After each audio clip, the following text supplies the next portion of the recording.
Ok, guardianes de la inocencia. Saben, algunos temas son muy fáciles de tratar.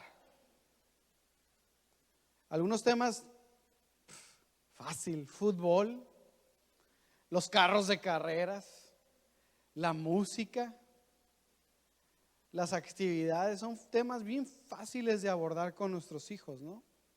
Modas, estilos, influencias. Pero no nos gusta muchas veces hablar de los temas incómodos, los temas que no nos enseñaron nuestros papás, o los hablamos hasta que ya son necesarios, o en lo mejor de los casos, porque hay veces que los hablamos cuando ya está el problema encima. Somos apagafuegos, ¿no? Pero los temas de índole, como hablar de la muerte, o sea, no sé si alguna vez has hablado de la muerte con un niño. Ya cuando un niño, no sé, entre los 8 o 9 años empieza a hacer conciencia de eso y le empieza a hablar de que algún día me voy a morir yo como papá, se empieza a friquear, ¿no? ¿No se ha tocado? Es bien feo. O de repente ellos mismos saben, como que empiezan a razonar que ellos van a morir y como que no lo pueden comprender. Son temas que no son fáciles.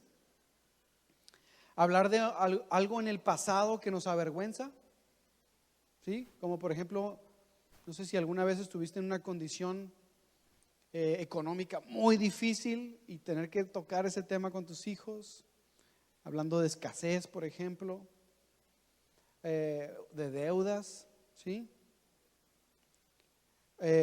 O simplemente hablar de asuntos que hemos mantenido ocultos en nuestra vida. Como por ejemplo hay gente que le ocultan un asunto de una adopción y se da cuenta cuando ya es grande.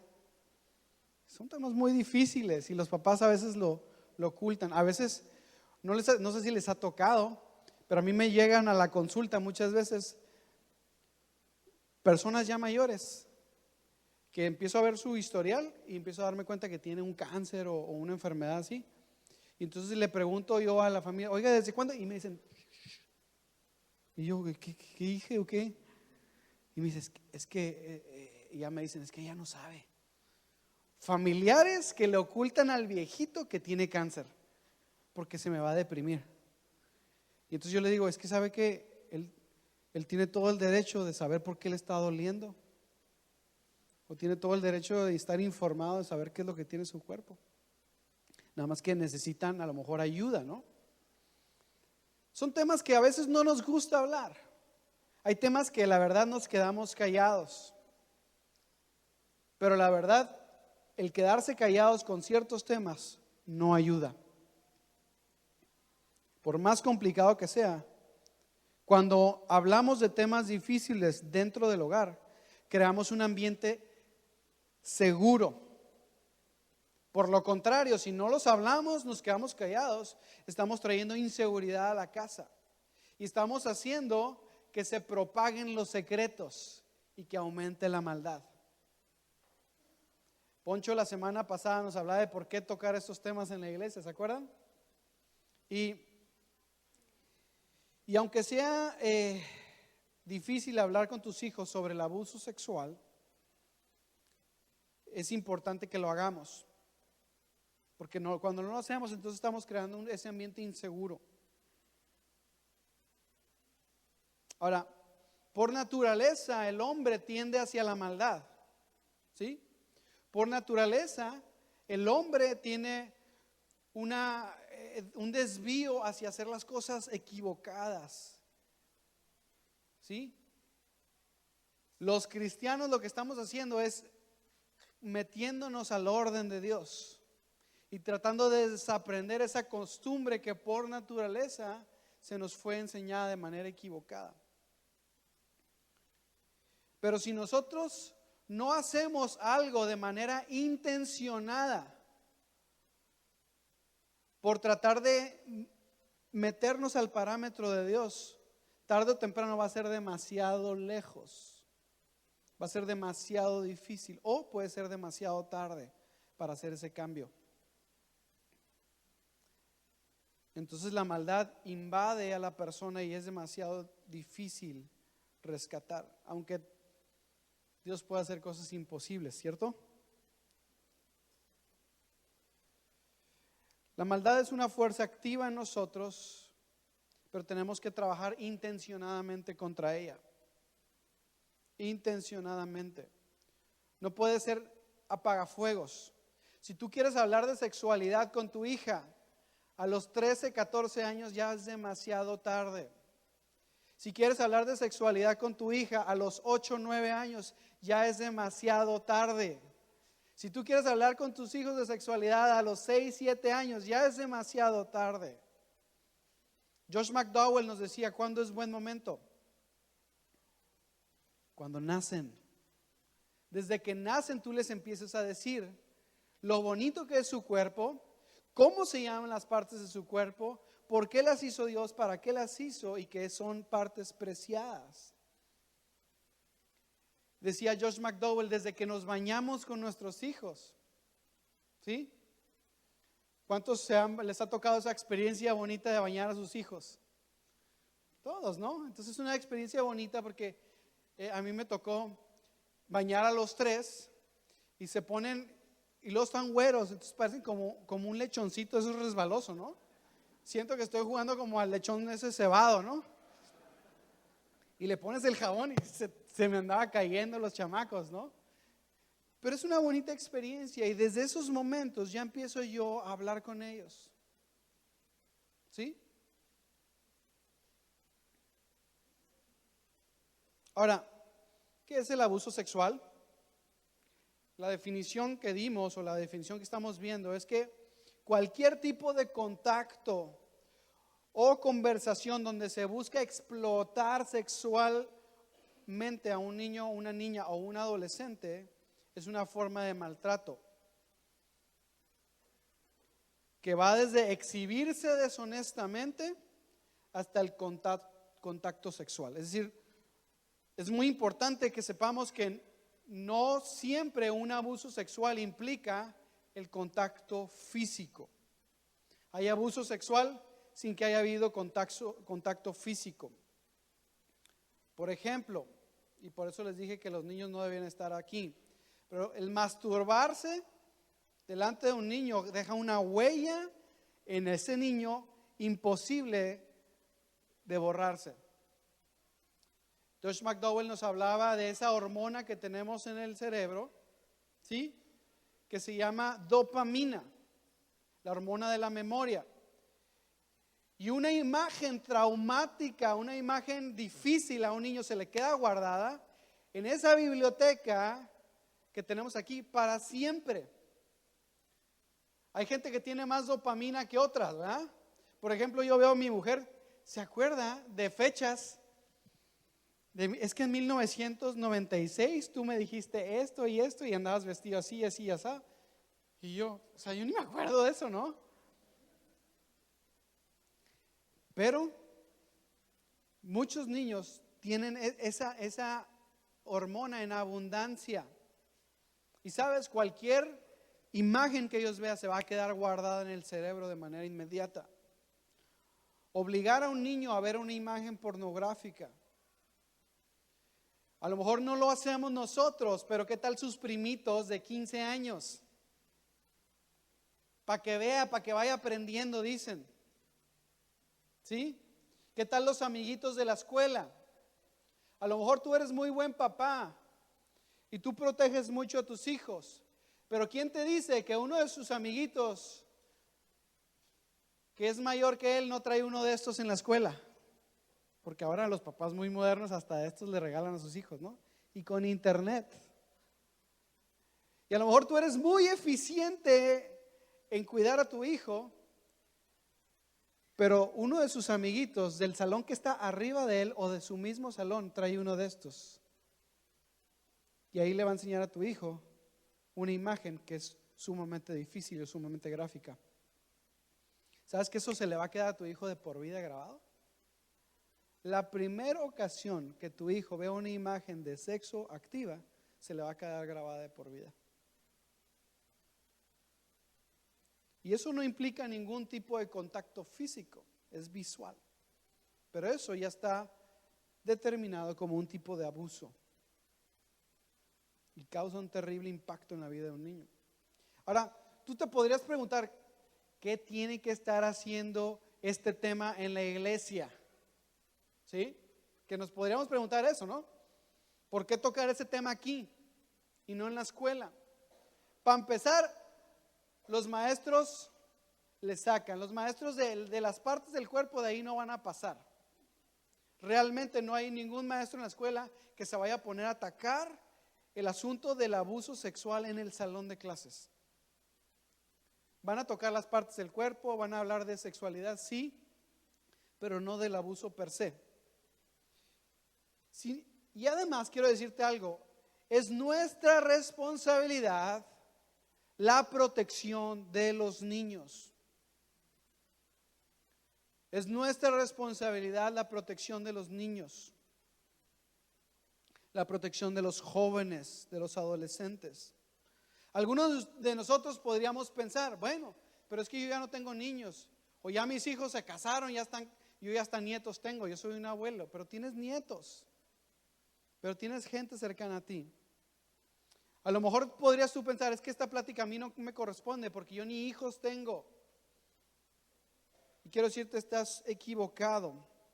Ve conmigo a Marcos 9, el libro de Marcos, el Evangelio de Marcos, capítulo 9, verso 38. Te lo voy a poner en la versión TLA y aquí está. Dice que en una ocasión Juan, uno de los 12 discípulos, le dijo a Jesús: Maestro, vimos a alguien que estaba usando tu nombre para sacar demonios de las personas, pero no es cristiano. Entonces le dijimos que no lo hiciera porque no es de nuestro grupo. Verso 39, Jesús le dice: por favor, no se lo prohíban, porque nadie puede maldecirme después de haber hecho un milagro usando mi nombre. Es decir, si alguien hace algo bueno, aunque no sea compa, es bueno que haga eso. ¿Sí? Quien no está contra nosotros, verso 40, realmente está a nuestro favor. Ojo, en la iglesia cristiana se enseña que el mundo es contrario a nosotros, y el mundo allá afuera hay muchas cosas buenas que hacen. Esas cosas buenas que se hacen allá afuera, ¿están en contra de Dios o están a favor de Dios? La Biblia enseña que de Dios es la tierra y su plenitud, los humanos, las cosas buenas y todo lo que en ella haya. ¿Ok? Entonces, quien no está contra nosotros realmente está a nuestro favor, dice Jesús. Verso 41, les aseguro que Dios no se olvidará de premiar a quien le dé un vaso de agua, ¿sí? Solo porque ustedes son algunos de los míos. Verso 42, si alguien hace que uno de estos pequeñitos de allá arriba de Aventuras en Acción, seguidores míos, deje de confiar en mí, si alguno les pone una piedra de tropiezo en el camino para que se pierdan, a esa persona más le valdría ponerse una cuerda, ponerle un ancla y aventarse al fondo del mar, porque se las va a ver conmigo, dice Dios. ¿A qué se refiere eso? Que la protección es responsabilidad de la iglesia. Así nos corresponde a nosotros. Ahora me llama la atención que el tema empieza hablando de sacar a un demonio, de expulsar a un demonio. Es decir, el tema es la liberación, y Jesús termina hablando de los niños. O sea, son dos temas diferentes. ¿Lo ven? Pero cuando Jesús empieza a hablar acerca de que todo lo que tú puedas hacer a tu alcance para ayudar a uno de los míos, lo primero que Dios piensa es en los niños. Cuando se trata de proteger a los míos, lo primero que se le vino a Jesús a la mente fue los pequeños. Los pequeños. Lo que están diciendo los discípulos es que los que no son cristianos no deberían estar haciendo buenas obras. Así lo ve el religioso. Eso es religión. Porque no es cristiano. Porque no es uno de nosotros. Error. Lo dijo Isabel Contreras, ¿no? Cuando se trata de avanzar en el reino, Dios usa cristianos y no cristianos.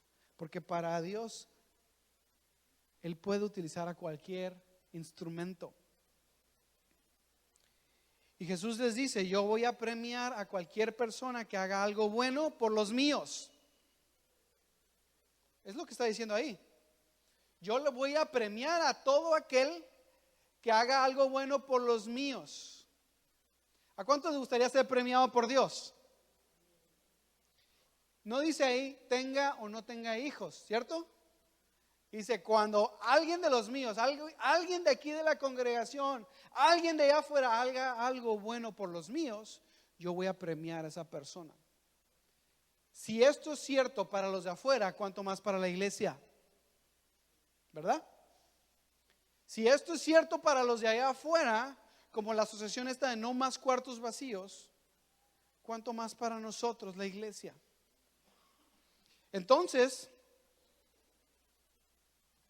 me llama tanto la atención que cuando Jesús piensa en los suyos, inmediatamente lo primero que piensa es en la protección de los niños.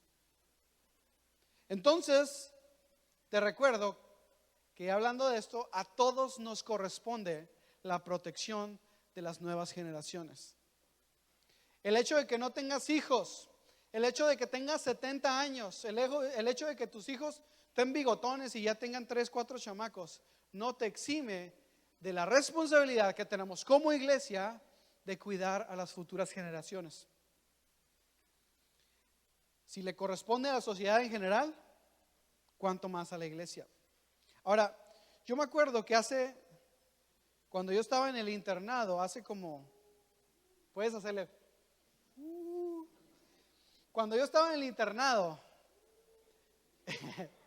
qué gachos, así me veo de ruco ya.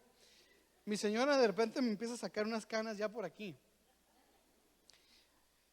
Hace como 10, 12 años, no, en el 2004, imagínense, 12 años.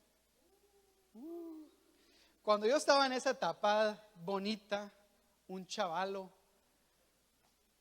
de hecho, me acuerdo que hablando de eso, cómo me caía gordo que o sea, yo era el médico ahí del área de la toco, ¿no? En los partos. Y si hay algún médico aquí sabe a qué me refiero, ¿no? Y pues hace 12 años yo era un moco, ¿saben cómo? Y entonces llegaba y decía: señora, la voy a revisar. ¿Usted es el practicante o qué? No, soy el médico interno, soy internado de programa y yo voy a atender su parto. ¿Qué? Me veían con cara de practicante, ¿no? Pero la verdad es que era buenísimo, o sea, y que viene con 3 vueltas el cordón, no le hace, ahorita se la sacamos, señor. Y salía el chamaco porque salía.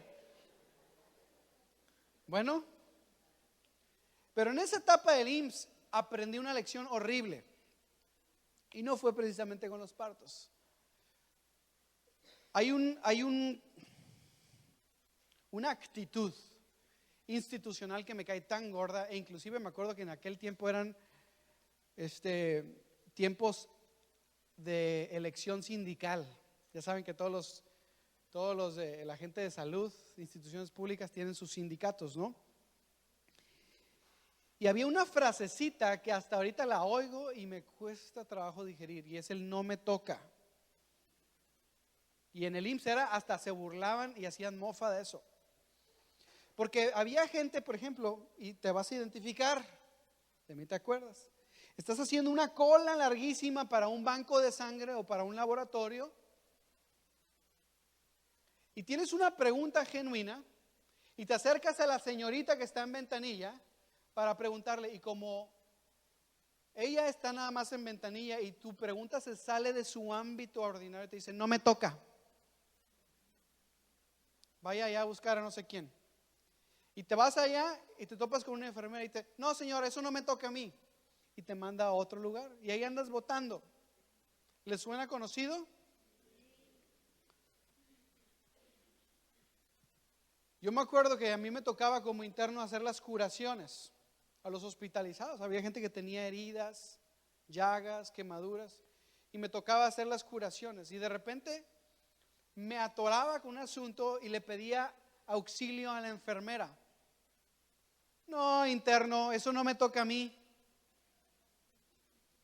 Oiga, ¿me puede ayudar pasándome una gasa? No, usted se tiene que parar, joven, eso no me toca, yo soy enfermera. O sea, eso a mí era como que me dieran una patada en el trasero. Ese no me toca es una actitud. Y es una actitud de indiferencia. Porque simplemente yo no soy el directamente afectado o beneficiado de esa situación. ¿Sabes que los cristianos no podemos decir no me toca? Solo porque yo no tengo hijos. Solo porque yo no tengo niños chiquitos.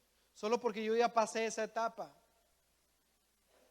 Dice Dios, cualquiera que ayude a uno de los míos es como si me estuviera ayudando a mí. ¿De acuerdo? Hablando de las actitudes, te puedo adelantar que en el mes de mayo vamos a hablar un poquito de ese tema aquí en la iglesia. Ahora, si nos estás escuchando por primera vez, permíteme relacionar el concepto visual que pusimos. Le llamamos guardianes de la inocencia y le pusimos el logo de superhéroes, ¿no? ¿Por qué? Porque en realidad los superhéroes expresa el desafío que tenemos por delante en el tema de abuso sexual. Todos hemos sido llamados a proteger a nuestros niños, niñas, adolescentes, y somos llamados a convertirnos en guardianes de su inocencia, en guardianes de su intimidad. La semana pasada hablábamos de que la maldad es una fuerza activa, ¿sí? Y por eso como superhéroes debemos de enfrentar esa maldad y actuar en su contra. Porque cuando no hablamos temas difíciles como este, dentro de la casa estamos creando un ambiente inseguro. Ahora, quiero decirte un poquito, y para introducirnos un poco al tema, quiero que pienses por un momento en algún superhéroe. ¿Verdad que todos los superhéroes tienen un poder especial? Híjole, yo me acuerdo que yo cuando me tocaba como que algún día de niño fantasear en si yo fuera un superhéroe, ¿cuál escogería? Era dificilísimo porque yo quería todos, ¿no? Yo quería tener la fuerza del Hulk, pero al mismo tiempo poder agarrar el martillo como Thor y darle en la cabeza a todos. Y quería volar o sea, me hubiera gustado tener todos los poderes, ¿no? Si en algún momento has pensado en un superhéroe y en qué poderes especiales tiene ese superhéroe, imagínate el Spider-Man, el Hulk, el Capitán América. ¿Qué poder? ¿Cuál es el que te gusta más? Piensa tantito. ¿Cuál de los superhéroes es el que más te late? Ahora, en la lucha contra el abuso infantil, tú y yo podemos preguntarnos, ¿cómo puedo convertirme en un superhéroe, en un guardián de la inocencia? ¿Acaso tengo yo algún poder especial? ¿Algo que pueda usar para disminuir la cifra de niños abusados? Y yo quiero decirte, sí tienes un poder especial. Voltea con el que está a tu lado y dile, tú tienes poderes, aunque no te la creas.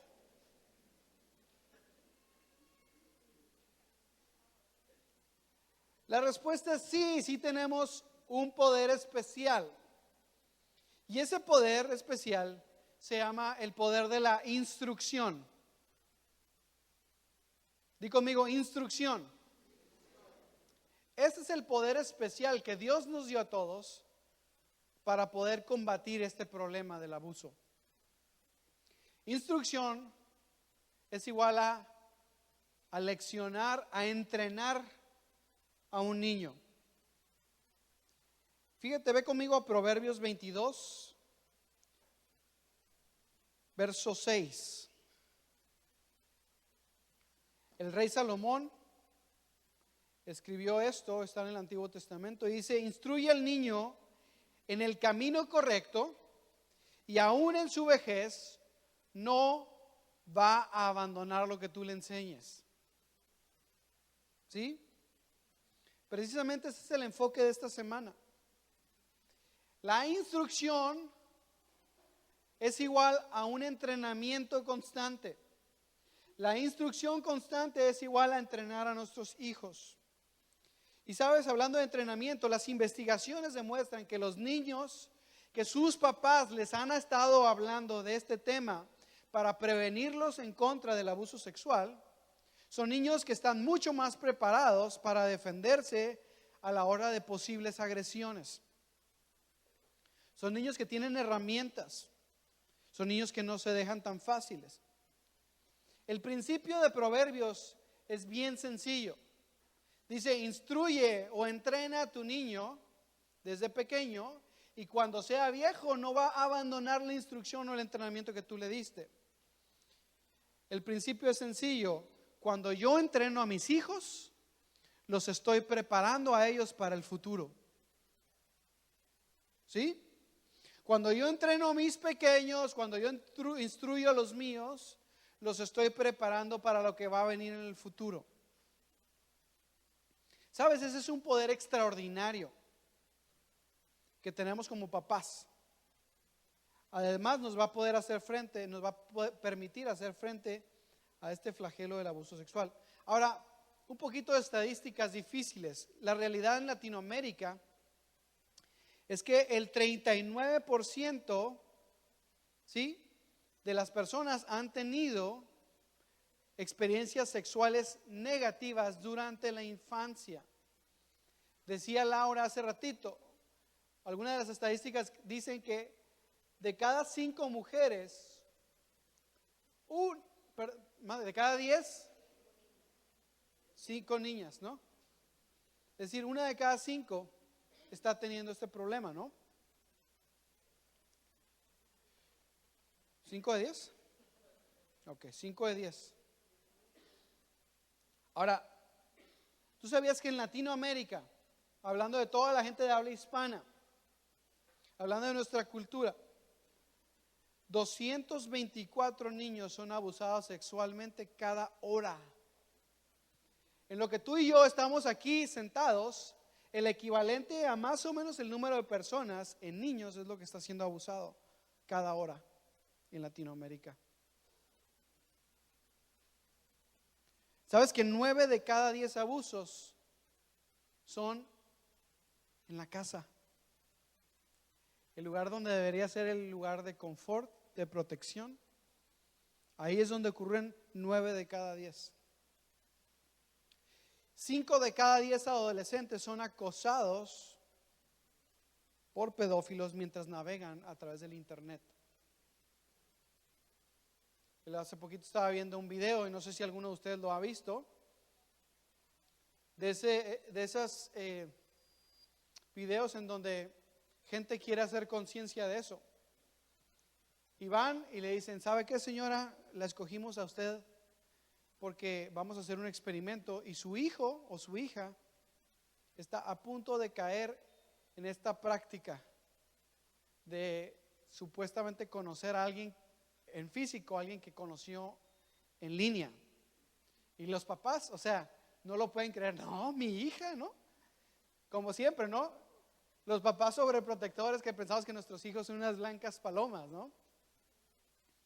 No creas eso, ¿eh? Tenemos que estar preparados para afrontar el pecado de nuestros hijos. Y los papás, así como negados, dicen: no, no puede ser. Le dicen: a ver, venga para acá, acompáñame. Y lo llevan a una circunstancia en donde se dan cuenta y llevan al papá. Y de repente se topan con que el hijo o la hija se sale de la casa y se va a un parque, a un restaurante, a un lugar, se meten a casas. Hay niños, hay jovencitos, sobre todo son jóvenes, así de la secundaria y de la prepa, que se creen que ya todos se meten a las casas porque ahí conocieron, mi casa es fulana y sutana, y se meten a las casas. Y ya estando ahí, el papá se viste con un pasamontañas y lo atrapa, y el joven empieza a forcejear, y de repente el papá se quita el pasamontañas y se da cuenta el niño que es su propio papá. Y el hijo se quiere medio morir, pero el papá más. ¿Por qué? Porque no podría creer que su hijo hiciera algo así. ¿Sabes que 5 de cada 10 adolescentes son acosados por gente que se encarga de pedofilia? Y casi siempre es a través de las redes sociales. De cada 100 abusadores en Latinoamérica, 94 son hombres y 6 son mujeres. Se necesitan 95 abusos para que se denuncie uno. 95 para que uno vaya al MP. Existen 372 mil millones de páginas pornográficas en la web. Y sabes que si un abusador no es frenado o detenido, puede abusar de 300 niños en toda su vida. Es dificilísimo. ¿Cuántos se enteraron del caso en Tabasco? ¿Lo vieron? ¿Tabasco era? Sí, era Tabasco. Era un video que una mesera grabó en Tabasco, en donde en un restaurante estaba un abusador manoseando a una pequeña de menos de 4 o 5 años en un restaurante. Lo curioso fue que al parecer ya agarraron al tipo o ya lo identificaron, pero si una persona así no es detenida, en su vida puede llegar a abusar hasta de 300 niños. ¿Sabes? Si entrenamos a nuestros hijos, podemos reducir en un 80% este asunto en nuestra propia ciudad. En nuestra propia ciudad. Entonces tenemos que hablar de prevención, tenemos que entrenar o instruir a nuestros hijos acerca del poder de la palabra no, acerca de los límites personales, acerca de las partes privadas del cuerpo, como decía Laura, y de esa manera vamos a reducir significativamente este asunto en nuestra ciudad. De eso se trata este tema. Ok, les voy a dar 3 puntos para que los apunten. 3 puntos en los cuales ustedes pueden empezar a contribuir en prevenir este problema. 3 puntos. Número 1, háblele a sus hijos de las partes del cuerpo. ¿Sí? Es importantísimo llamar a los genitales por su nombre. Y no hacerlo va a crear una atmósfera de tabú, va a generar o alimentar la idea de que algo está mal, de que es protegido u oculto. Y hay muchas herramientas hoy día. Tienes una iglesia que le habla de eso a tus hijos. Tienes maestros allá arriba que están sudando porque a lo mejor alguno de ellos ni le había hablado a sus propios hijos y ya le está hablando a los tuyos. Los pobres están cociendo en limón allá arriba. Pero te voy a decir algo. Es bueno, tienes esa herramienta. ¿No sabes qué hacer? Apóyate en uno de los maestros de aventuras. Pero es importantísimo que aprendamos a llamarle a las partes del cuerpo por cómo se llaman. Los niños tienen que saber que tienen pene, las niñas que tienen vagina.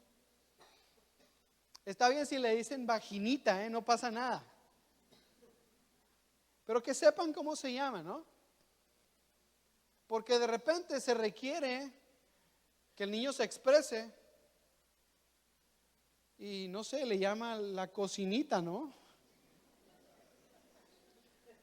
El pajarraco, el cotorreo. y no sabe el pobre niño expresarse. En las escuelas ya les empiezan a enseñar, ¿de acuerdo? En las escuelas ya les empiezan a instruir sobre cómo se llaman las partes del cuerpo y cuáles son privadas y cuáles son públicas, ¿sí? Si yo llego con un niño y le digo high five, está bien, pero si le pego una nalgada, no está bien. ¿Sí me entienden? Ese es el primer punto. Tenemos que hablar con nuestros hijos de cómo se llama el pipiringuinguis. ¿Está bueno? Es importante.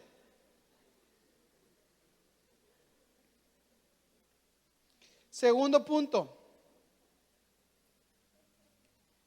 Enséñales a establecer límites. Enséñales a respetar los límites. Es importantísimo y les voy a decir algo. Eso es una lección que yo en lo personal entiendo por algo de vital importancia. El que los niños aprendan a decir no. ¿Sí? El no es una palabra de protección. El no es bueno utilizarla para ser hijos fuertes, seguros y libres. ¿Sí?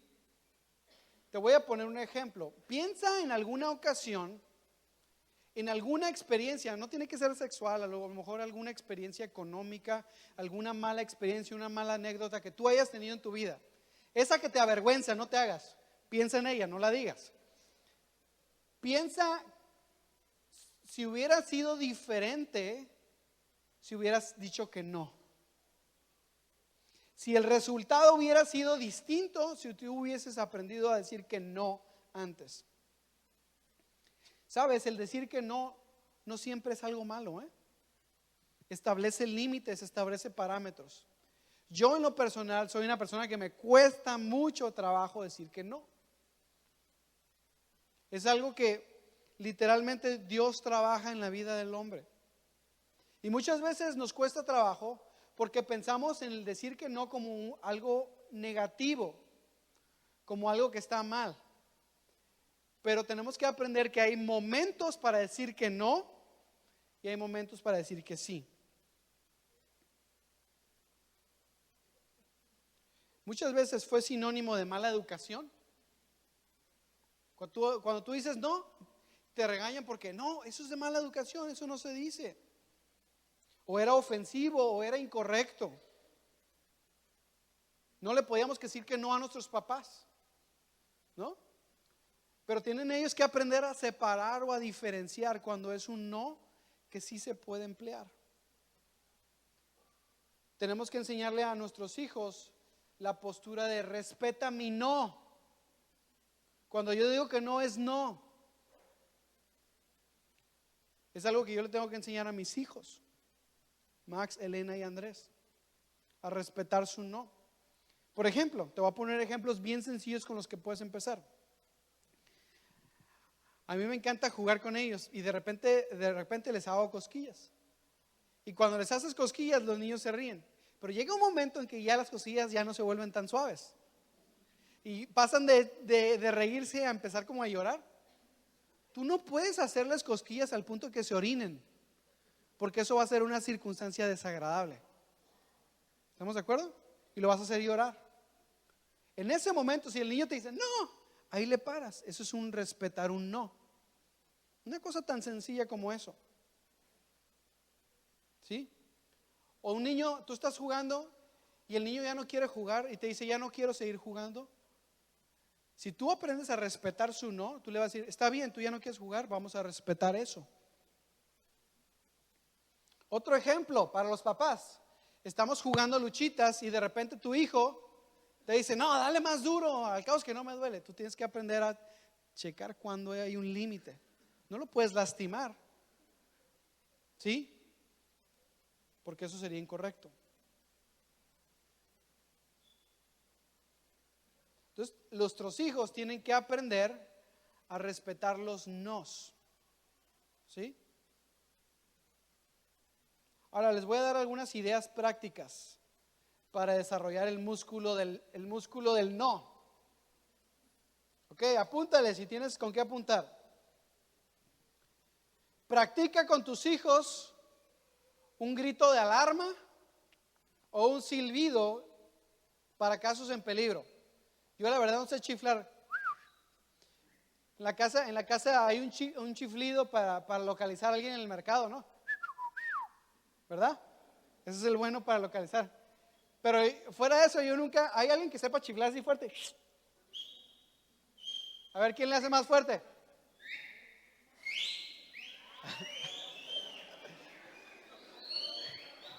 Enséñale eso a tu hijo como por ahí de las 11:30 de la noche. Enséñale a chiflar fuerte, con los dedos como pueda, pero que sea un chiflido o un grito. ¿Sí? O sea que cuando tu hijo esté en una situación difícil, Jesús, hijo de David, grite o algo así, ¿sí me entiendes?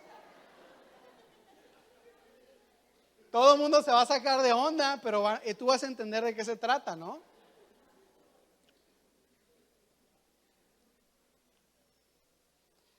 También puedes jugar a representar situaciones de asalto.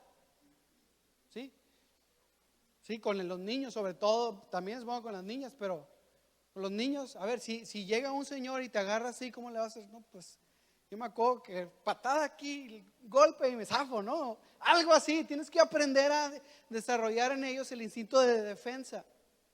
De qué hacer si te quieren hacer, qué gritar, auxilio, algo, ¿no?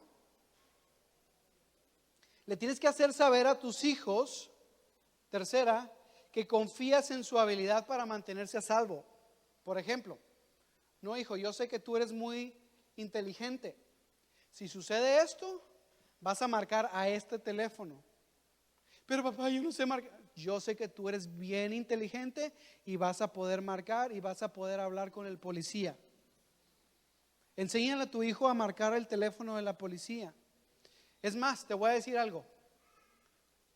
Marca el 066 y habla con el operador y dile, ¿sabe qué? Le estoy enseñando a mi hijo a saber contestar con un policía. No lo vuelvo a molestar, nada más es una situación de precaución en mi casa. Y los del 066 no lo van a ver como algo mal. Inclusive ellos estimulan a que enseñemos a nuestros hijos a hacer estas llamadas. Entonces, hazle saber a tus hijos que confías en esa habilidad que él tiene de mantenerse salvo y seguro. Pero sobre todo que tú siempre vas a estar ahí para apoyarlo. Que esas son cosas que tú vas a incentivar en ellos. Incorpora, esta es otra, incorpora en tu vocabulario las palabras seguro, fuerte y libre. Dile cosas como, me encanta que tú eres un niño muy seguro. Me encanta, hija, que tú eres una joven muy fuerte. Empieza a incentivar en ellos, que ellos se identifiquen con esas palabras, con esos atributos. Anima a tus hijos a apoyar a otros niños. Cuando los niños se ríen de él en el salón y le hagan bullying, tú incentiva a tu hijo para que defienda a otros niños, para que hable con los maestros, para que no se quede callado.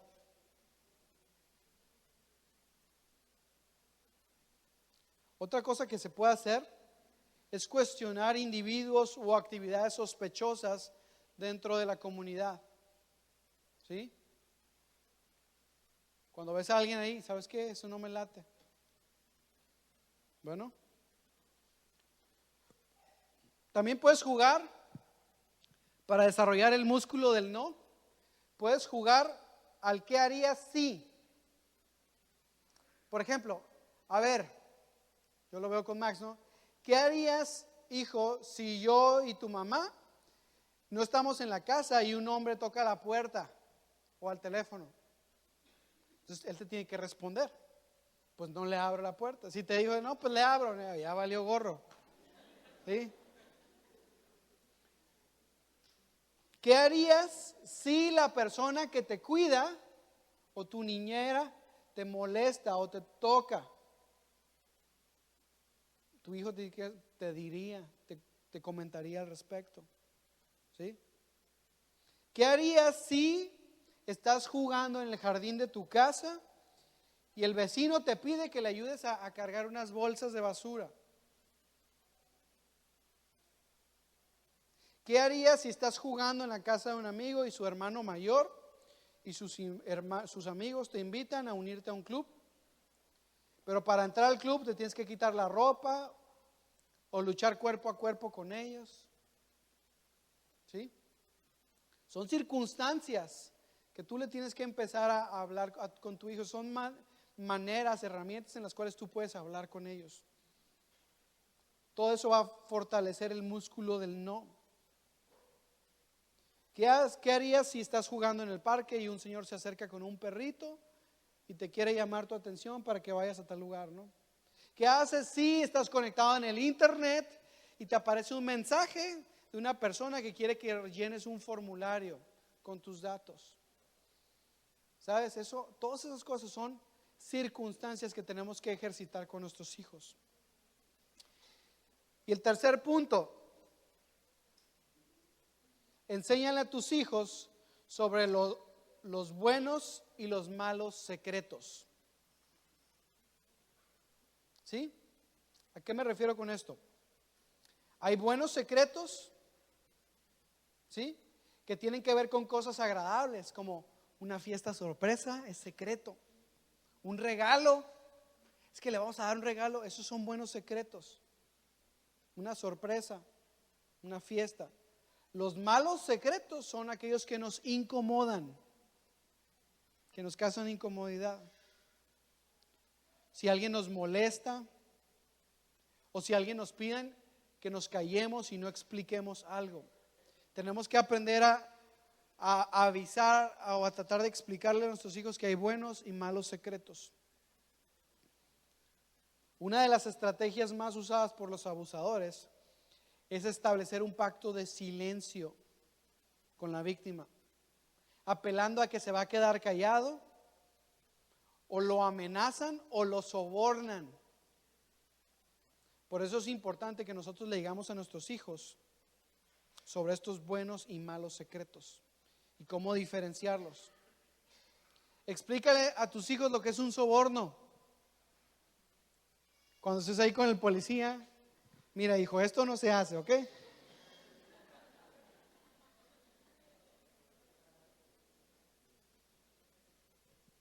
Es importantísimo. Por último, te puedo decir que a tus hijos puedes enseñarles muchas cosas, pero no los puedes obligar a aprender. ¿Me escuchaste? Tú les puedes enseñar de todo, pero no los puedes obligar a que aprendan. Tú puedes guiar a tus hijos, pero no a responsabilizarse muchas veces por lo que ellos hagan. Puedes instruirlos en cuanto a lo bueno y lo malo, pero no puedes decidir por ellos. Por eso, una de las herramientas que Dios nos ha dado es la oración. Esa oración es la herramienta más importante que Dios te dio. Dice la Biblia que nuestras armas no son carnales, sino poderosas en Dios para la destrucción de fortalezas y de muchas cosas que suceden a nuestro alrededor. Necesitamos introducir a Dios en la cena, hacerlo partícipe. ¿Sí?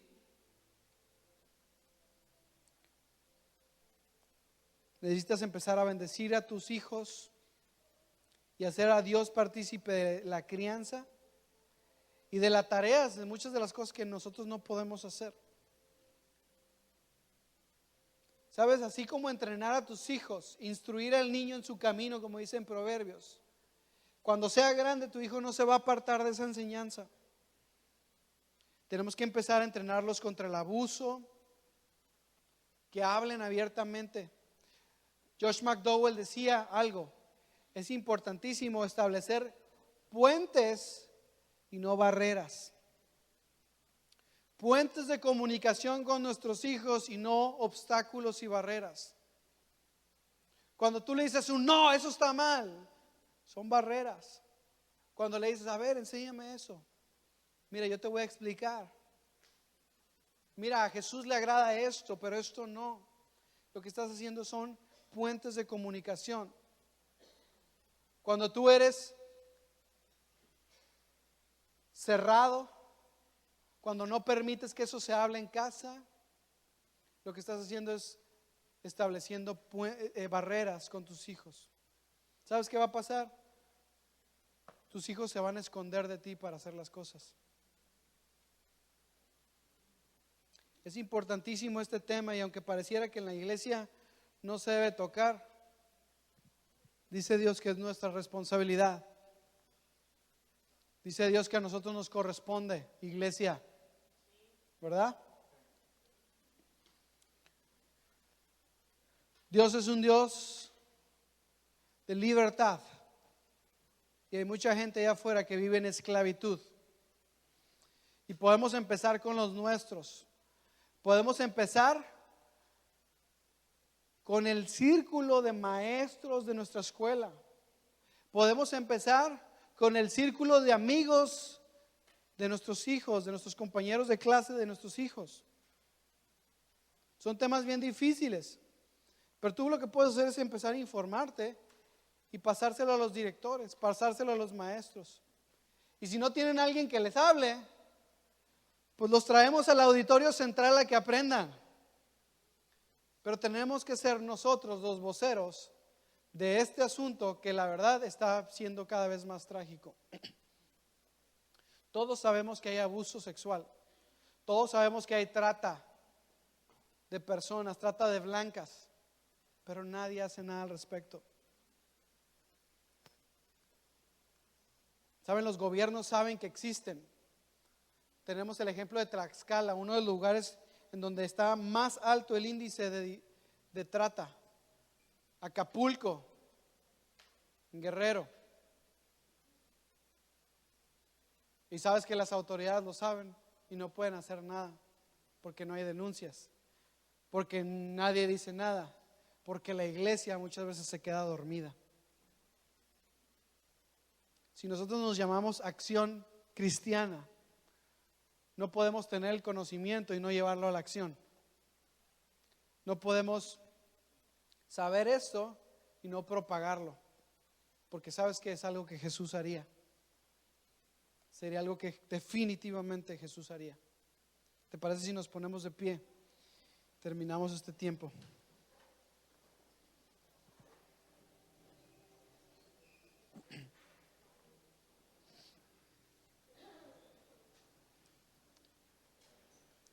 Son temas difíciles, sin duda.